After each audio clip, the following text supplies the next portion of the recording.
Durante cientos de años, la historia de la creación de Eva ha sido una de las más conocidas y queridas de toda la Biblia. Muchos tienen una imagen clara en la mente. Adán duerme en el jardín del Edén y Dios forma a la primera mujer a partir de una de sus costillas. Es una historia que se ha transmitido en hogares, iglesias y escuelas por todo el mundo. Pero ¿y si lo que nos han enseñado no es exactamente lo que dice el texto? Estudios recientes de la Biblia, análisis detallados de palabras hebreas y antiguos escritos judíos han arrojado nueva luz sobre un solo término, Tsela, que durante mucho tiempo se ha traducido como costilla. Sin embargo, en casi todos los demás casos en la Biblia, Tsela no significa costilla, sino lado. Esa sola palabra abre una comprensión más rica y profunda sobre quién era realmente Eva y lo que eso revela sobre la humanidad. En esta reflexión recorreremos desde el jardín del Edén hasta los evangelios, prestando atención no solo a lo que está escrito, sino también a lo que esas palabras realmente significaban. Exploraremos el idioma hebreo, reflexionaremos sobre el propósito de Dios al crear y descubriremos la profundidad espiritual y cultural detrás de una historia que resulta ser aún más hermosa de lo que imaginábamos. Quédate con nosotros hasta el final. Lo que escucharás no es algo nuevo, sino algo antiguo que por fin vemos con ojos renovados, y una vez que lo comprendas, no podrás olvidarlo. Comencemos. La mayoría de nosotros escuchó esta historia por primera vez en el capítulo 2 del Génesis, versículos 21 y 22. Entonces, el Señor Dios hizo caer al hombre en un sueño profundo, y mientras dormía, tomó una de sus costillas y cerró el lugar con carne. Luego, el Señor Dios formó a la mujer de la costilla que había tomado del hombre y la llevó hacia él. Es un pasaje familiar para muchos, una historia que oímos desde pequeños. Dios crea a Adán del polvo de la tierra, pero luego, al ver que no debía estar solo, lo hace dormir profundamente. Entonces ocurre algo parecido a una cirugía divina, y de lo que siempre se ha llamado una costilla, Dios forma a Eva. Es una escena conmovedora y poderosa, pero también plantea preguntas interesantes. ¿Por qué una costilla? ¿Por qué ese hueso en particular? ¿Por qué no una parte de la mano de Adán o un cabello o incluso otra forma del polvo como Adán? ¿Será que la costilla es simbólica, un simple símbolo? ¿O tal vez la traducción no es del todo precisa? Este tema ha sido debatido por estudiosos, teólogos y rabinos durante generaciones.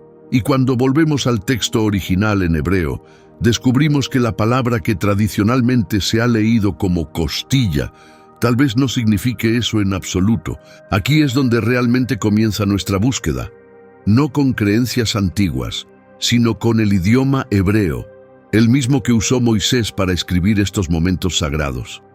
A veces, para entender de verdad la intención de Dios, debemos volver a las raíces, no solo de la historia, sino de las palabras. Y lo que descubrimos puede sorprenderte. Miremos otra vez Génesis 2:21. En hebreo la frase es Vayikach achat mitzalotav. Traducida dice, y tomó una de sus tsela. Aquí es donde las cosas se ponen interesantes. La palabra hebrea traducida como costilla es tsela, pero ¿significa realmente costilla? Profundicemos. La palabra tsela aparece más de 40 veces en la Biblia hebrea y casi siempre se refiere a algo mucho más grande que un solo hueso. Veamos algunos ejemplos reveladores. En Éxodo 25:12, Primero Reyes 6:5 y Ezequiel 41:6, la palabra tsela vuelve a aparecer. En esos versículos se usa para describir partes del diseño del templo, específicamente las salas laterales, apiladas unas sobre otras. Incluso en Éxodo 26:20, Tsela se usa para hablar del costado del tabernáculo, secciones grandes que soportaban peso dentro de un espacio sagrado. ¿Qué tienen en común estos ejemplos? En cada uno, tsela se refiere a algo estructural y esencial, no a una parte pequeña, sino a una gran sección de algo santo y cuidadosamente construido. Piénsalo, en todos esos usos, tsela habla de un lado entero, normalmente uno de los dos lados simétricos de una estructura más grande, como la pared de un templo, una sección del tabernáculo o un costado del arca. Ahora, regresemos a Génesis 2:21 con ese contexto. Una traducción más clara diría, y tomó uno de sus lados. Detente ahí. Deja que eso se asiente. No se trata de que Dios haya quitado un solo hueso. Se trata de que Dios dividió a Adán, tomó una mitad completa de él, un lado entero de su persona, de su ser, y formó algo igualmente sagrado y completo. Y aquí viene lo sorprendente. Tsela nunca se usa en ninguna otra parte de la Biblia para referirse a una costilla literal. Entonces, ¿cómo terminamos con la palabra costilla? La historia muestra que los primeros traductores, especialmente los de la Septuaginta griega y la Vulgata latina, eligieron palabras como plura y costam, que pueden significar tanto costilla como lado. Con el tiempo, la interpretación de costilla quedó arraigada en la tradición cristiana occidental. Pero si el hebreo original decía lado, entonces lo que vemos en Génesis no es una pequeña parte del cuerpo, sino la división de un ser unificado en dos formas completas. Esto lo cambia todo. No solo pone en duda creencias antiguas, transforma cómo entendemos la humanidad. Redefine lo que pensamos sobre el hombre y la mujer, sobre la igualdad y sobre la imagen compartida de Dios en ambos. Y también nos prepara para lo que viene después. ¿Y si Adán no fue simplemente el primer hombre, sino la primera persona completa? Si Dios tomó un lado entero de Adán, esto no fue solo una operación física, fue la división de un todo en dos partes iguales y únicas. Tomó uno de sus lados. Esto no se trata solo del cuerpo, es sobre el significado. Dios estaba haciendo algo mucho más profundo aquí, algo fundamental sobre quiénes somos y cómo nos relacionamos unos con otros. Entonces, Dios creó a la humanidad a su imagen. A imagen de Dios los creó. Hombre y mujer los creó. ¿Lo notaste? En Génesis 1, que viene antes de la historia detallada de Eva en Génesis 2, ya se dice que la humanidad fue creada a imagen de Dios, tanto el hombre como la mujer. Pero en ese momento de la historia solo se ha formado Adán. Entonces, ¿cómo es que ya existen hombre y mujer en la creación de Dios? Esto abre la puerta a una idea poderosa e inesperada. Muchos estudiosos y maestros judíos antiguos creen que el primer ser humano, Adán, no era simplemente hombre, era un ser completo, formado por cualidades tanto masculinas como femeninas. No dos personas, sino una sola con dos naturalezas. Veamos qué dice la tradición judía al respecto. En el Midrash Rabbah, específicamente en Génesis Rabbah 8:1, hay una interpretación sorprendente.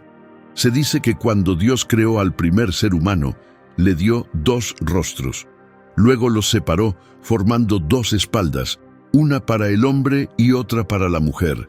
Esta visión, compartida por comentaristas como Rashi y el rabino Jeremiah ben Eliezer, describe a Adán como una criatura de dos caras, masculina por un lado, femenina por el otro.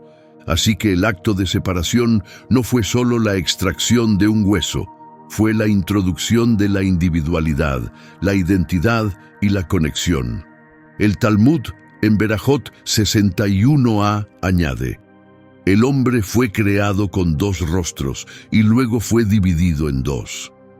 No se trata de explicar la biología humana, sino de expresar una profunda verdad espiritual. El mensaje es poderoso. El hombre y la mujer no fueron creados por separado, sino que una vez estuvieron unidos, dos lados de un mismo ser divino. Génesis 5:2 lo confirma. Varón y hembra los creó, los bendijo y llamó su nombre Adán el día en que fueron creados. ¿Lo captaste? Su nombre, en singular, era Adán, un solo ser, un solo nombre, dos reflejos. ¿Qué pasaría si el acto original de la creación fuera la unidad? ¿Y si la división de Adán no fue solo para darle una compañera, sino para expresar la imagen de Dios a través de la relación, la igualdad y la complementariedad? Esta historia no habla solo del género, habla de lo que significa ser humano y de cómo nuestro origen compartido refleja la naturaleza del Creador. De uno surgieron dos, no para que uno domine, sino para que juntos reflejen mejor a Dios. Volvamos a Génesis 2:22, y de la costilla, o más precisamente, del lado, que el Señor Dios tomó del hombre, hizo una mujer y la llevó al hombre. Ya vimos que costilla se entiende mejor como lado, pero ahora enfoquémonos en otra palabra clave del versículo, hizo. En hebreo, la palabra es baná, que significa construir, edificar, establecer. No es un término cualquiera, es el lenguaje del diseño. Baná es el mismo verbo que la Escritura usa para construir cosas de gran importancia, altares, ciudades e incluso el templo. En el primer Rey 6:7, por ejemplo, se dice que las piedras del templo de Salomón fueron preparadas con cuidado antes de ser colocadas. La palabra usada ahí también es baná. Así que cuando la Biblia dice que Dios construyó a la mujer, nos está diciendo que fue creada con intención, cuidado y propósito. No fue un añadido, no fue una pieza sobrante. Eva fue una obra maestra, formada para ser igual a Adán, no inferior. Y luego en Génesis 2:23, Adán responde, «Esto es ahora hueso de mis huesos y carne de mi carne». Será llamada mujer porque del hombre fue tomada. Pero detente un momento y nota lo que Adán no dice. No dice que ella es menos que él. No dice, es solo una parte de mí. En cambio, declara, hueso de mis huesos, carne de mi carne. Sus palabras no hablan de división ni de jerarquía, hablan de unidad. Adán ve en Eva a alguien que comparte su misma esencia, su propia vida, su propio ser. La frase hebrea, esto es ahora, es sot hapaam, que también puede traducirse como esta vez o por fin. Hay emoción en la voz de Adán. Es como si mirara a Eva y dijera, sí, esto soy yo reflejado, mi complemento, mi igual. Eva no fue formada del polvo como Adán. Fue extraída de un ser viviente, ya lleno del aliento de Dios. Su origen nace de la conexión, no del aislamiento. Comienza en relación, no en soledad. Esta verdad fue revolucionaria en su tiempo. La mayoría de las culturas antiguas trataban a las mujeres como inferiores, como propiedad o sirvientas. Pero en la historia de la creación según la Escritura, la mujer es formada con cuidado, presentada con honor y recibida con alegría. No es un añadido de última hora, es parte esencial del diseño original. Proverbios 14:1 dice, la mujer sabia edifica su casa. La palabra hebrea usada aquí es baná, la misma que se usó en Génesis para decir que Dios construyó a la mujer. Ese verbo, baná, tiene peso. Es la palabra de arquitectos, de constructores, de diseño intencionado. Implica sabiduría, fuerza y propósito duradero. Piénsalo bien, la palabra que se eligió para describir cómo fue hecha Eva nos revela algo profundo sobre quién es ella. ¿Y si la Iglesia enseñara esta verdad con mayor claridad? ¿Y si viéramos a las mujeres no como figuras de fondo, sino como seres creados por Dios con visión y valor, hechas para caminar al lado del hombre con fuerza, sabiduría y propósito? Ese es el mensaje más profundo escondido en este antiguo pasaje. No se trata de palabras difíciles o teología complicada. Se trata de identidad.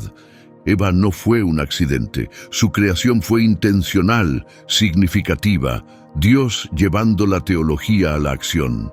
No fue tomada de la cabeza de Adán para estar por encima de él, ni de sus pies para estar debajo. Fue tomada de su costado, cerca de su corazón, junto a su brazo, creada para caminar a su lado, con dignidad y honor.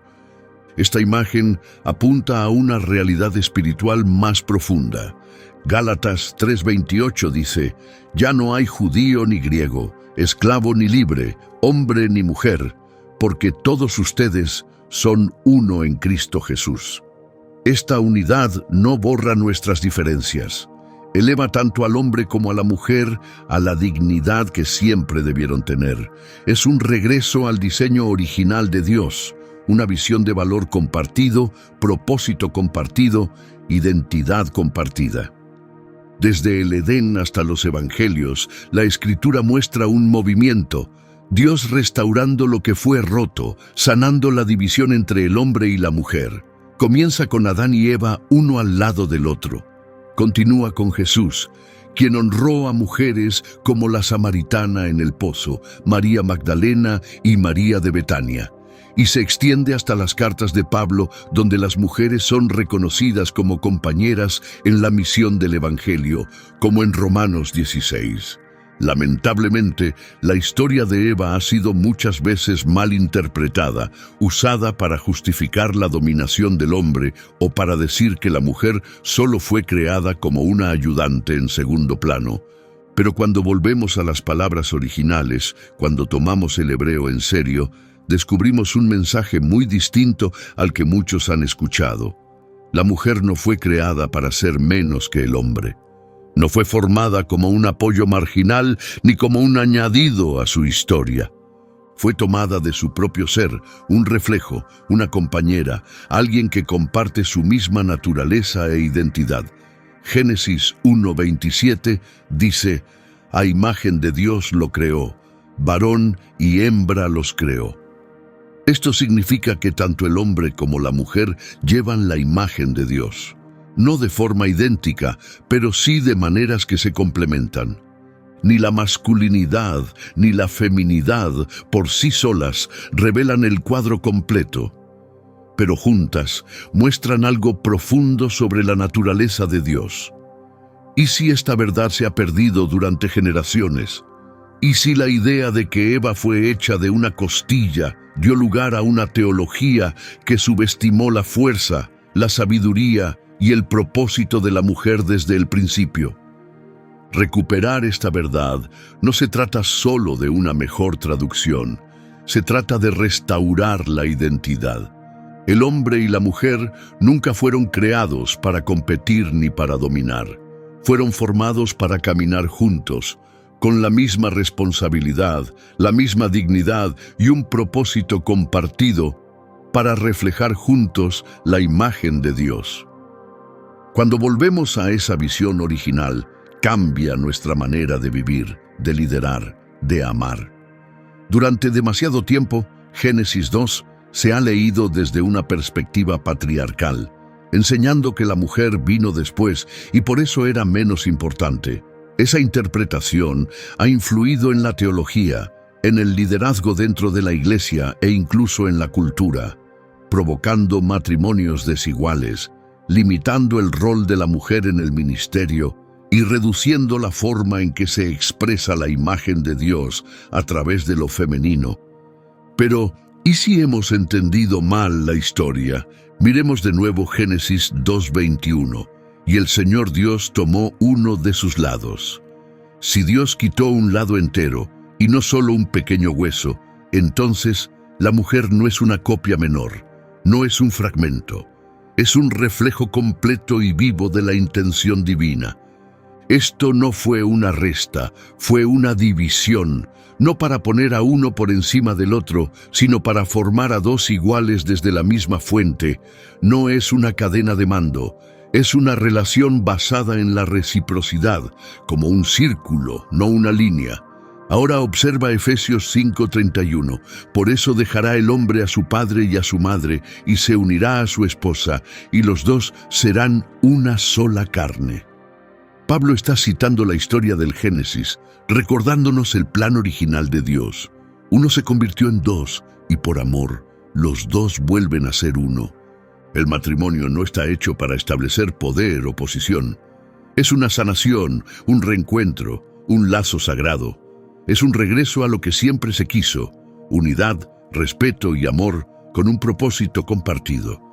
Efesios 5:32 continúa diciendo: este es un misterio profundo, pero yo me refiero a Cristo y a la Iglesia.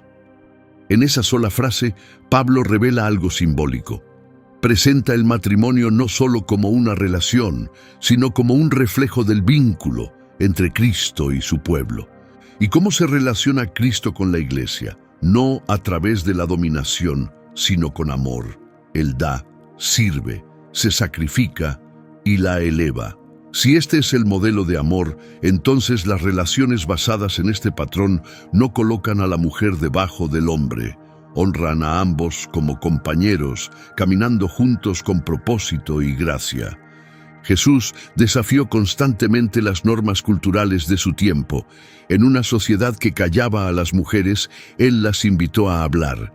En un mundo que las volvía invisibles, Él las colocó en el centro. Si Jesús, el segundo Adán, trató a las mujeres con honra, igualdad y profundo respeto, ¿no debería eso hacernos repensar cómo hemos entendido la creación de la primera mujer? Cuando tomamos en serio el hebreo original, Génesis 2 deja de ser una historia sobre quién vino primero. Se convierte en una historia sobre lo que fue dividido y lo que Dios anhela volver a unir. Esta nueva perspectiva no es solo un tema académico, transforma nuestra teología. Confronta tradiciones arraigadas en el patriarcado, reafirma el valor y el llamado que Dios dio tanto al hombre como a la mujer, y nos recuerda: el propósito de la creación nunca fue jerarquizar a las personas, sino unir corazones en armonía. Desde el Edén hasta las enseñanzas de Cristo, la Escritura cuenta una historia constante. El diseño de Dios nunca fue sobre control o poder, fue sobre unidad y colaboración. Pero algo se rompió. En Génesis 2, Dios creó una unidad, dos personas desde una misma fuente, compartiendo identidad, propósito y relación. Pero en Génesis 3, todo cambia. La serpiente engaña a Eva, ella come del fruto y se lo da a Adán. De pronto, su inocencia se desvanece. Se sienten expuestos, avergonzados, intentan cubrirse y se esconden de Dios. Luego llega la culpa. Génesis 3:12 registra las palabras de Adán: la mujer que me diste, ella me dio del fruto y yo comí. ¿Ves lo que pasó? La conexión de hueso de mis huesos se convierte en acusaciones. Adán culpa a Eva, Eva culpa a la serpiente, la cercanía se ha transformado en distancia. El pecado no solo dañó la relación entre los seres humanos y Dios, también rompió la relación entre el hombre y la mujer, introdujo división y un desequilibrio de poder que antes no existía. Génesis 3:16 describe las consecuencias. Tu deseo será para tu marido y él te dominará. Estas no son palabras de mandato, son una descripción de la ruptura que entró al mundo. Donde antes había amor, ahora habría control. Donde antes había igualdad, ahora surgía la dominación. Pero esta no es la última palabra. La esperanza entra a través de Jesús, el segundo Adán, quien vino a restaurar lo que se había perdido. En Mateo 19, 5-6, Jesús cita nuevamente el Génesis. Por eso dejará el hombre a su padre y a su madre, y se unirá a su esposa, y los dos serán una sola carne. Es un llamado a regresar, un recordatorio de lo que alguna vez fue, una promesa de lo que puede volver a ser. Ya no son dos individuos separados, sino unidos como uno solo. Lo que Dios ha unido, que nadie lo separe. Jesús no se limita a mirar el momento en que la humanidad cayó. Va más allá, al propósito original en el jardín, antes del pecado, antes de la vergüenza, antes de cualquier tipo de dominio. Él confirma que el hombre y la mujer siempre estuvieron destinados a estar unidos, no uno por encima del otro, sino caminando juntos en armonía. En 1 Corintios 15:45 leemos que el primer Adán recibió vida, pero el segundo Adán dio vida a otros. Jesús vino a sanar lo que fue roto y a restaurar la relación que reflejaba la imagen de Dios. Él no trató a las mujeres como menos valiosas, las recibió como seguidoras, como mensajeras, como portadoras de la imagen de Dios. Defendió a la mujer acusada de adulterio, Juan 8. Enseñó verdades profundas a la samaritana, Juan 4. Y le dio a María Magdalena el honor de anunciar su resurrección, Juan 20. A través de él, la maldición ha sido revertida. En Gálatas 3:28 se nos dice que en Cristo no hay hombre ni mujer, todos somos uno. Jesús no nos llevó de vuelta al capítulo 3 del Génesis y a las consecuencias del pecado. Nos llevó al capítulo 2, donde el hombre y la mujer vivían lado a lado, igualmente bendecidos, igualmente responsables de cuidar el mundo, ambos llevando la imagen de Dios. Esa misma invitación está abierta para nosotros hoy. No solo para entender qué salió mal, sino para aceptar lo que Dios ha hecho bien. Quizá escuchaste que Eva fue hecha de una costilla, pero el hebreo original sugiere algo mucho más profundo. Durante años hemos creído que salió de un pequeño hueso escondido cerca del pecho de Adán. Pero el lenguaje que usó Moisés, el que Dios eligió, nos cuenta una historia más rica. ¿Qué pasaría si Dios no estaba quitando algo de Adán, sino revelando algo que ya estaba dentro de él? ¿Y si Eva no fue creada como una idea tardía o como una asistente, sino como una verdadera compañera, formada desde el costado de Adán para caminar a su lado? Isaías 55:9 nos recuerda: los caminos de Dios son mucho más altos que los nuestros. Lo que nosotros consideramos pequeño puede ser grande ante sus ojos. En el diseño de Dios, lo que parece débil está lleno de fuerza, y lo que muchos han visto como solo una costilla podría ser símbolo de unidad, amor y propósito compartido. No se trata de partes físicas, se trata de quienes somos. El acto de formar a Eva no consistió en quitarle algo a Adán, fue la manera de mostrar la expresión completa de la imagen de Dios. La semejanza divina no se ve por completo en un solo género, sino en ambos, juntos. Dios, el Creador perfecto, entró en lo más profundo del ser de Adán, no para dejarlo incompleto, sino para expandir su imagen de una nueva manera. Hombre y mujer, iguales en valor, únicos en su rol, unidos en su misión. Sobre esta base debía construirse el matrimonio. Así es como luce una verdadera comunidad, un reflejo vivo de la imagen de Dios, restaurada y activa. Tal vez Dios no separó a Adán para dividir, sino para que, a través del amor y la conexión, el hombre y la mujer pudieran encontrar la imagen completa de Dios, tanto en sí mismos como el uno en el otro. Y tal vez esta manera de leer el Génesis no sea algo nuevo, sino algo antiguo, una verdad que hemos perdido y que ahora estamos comenzando a recordar. Si esta perspectiva habló a tu corazón, no te la guardes. Compártela con tu iglesia, tu grupo de estudio bíblico, tu pareja y tus amigos. Porque lo que creemos sobre la creación impacta directamente en cómo nos relacionamos con los demás. Ayuda a otros a ver que no se trató solo de una costilla, fue el costado de Adán. No fue una pérdida, fue un diseño intencional y sagrado. Asegúrate de darle me gusta a este video, suscribirte al canal y activar la campanita para no perderte los próximos episodios, donde exploraremos las capas más profundas de la Escritura, revelaremos el poder del lenguaje original y redescubriremos verdades bíblicas que habían quedado olvidadas. Comparte tus pensamientos en los comentarios. ¿Ha cambiado esto tu forma de ver la historia de la creación? Hablemos de ello. Vamos a profundizar juntos en la Escritura, vamos a crecer en comprensión. Y recuerda, esto apenas comienza. Hay tantas verdades poderosas escondidas frente a nuestros ojos en la Biblia, revelaciones que pueden transformar por completo nuestra manera de ver la vida. Nos vemos en el próximo episodio, donde continuaremos este viaje de descubrir lo que siempre ha estado ahí, esperando por nosotros.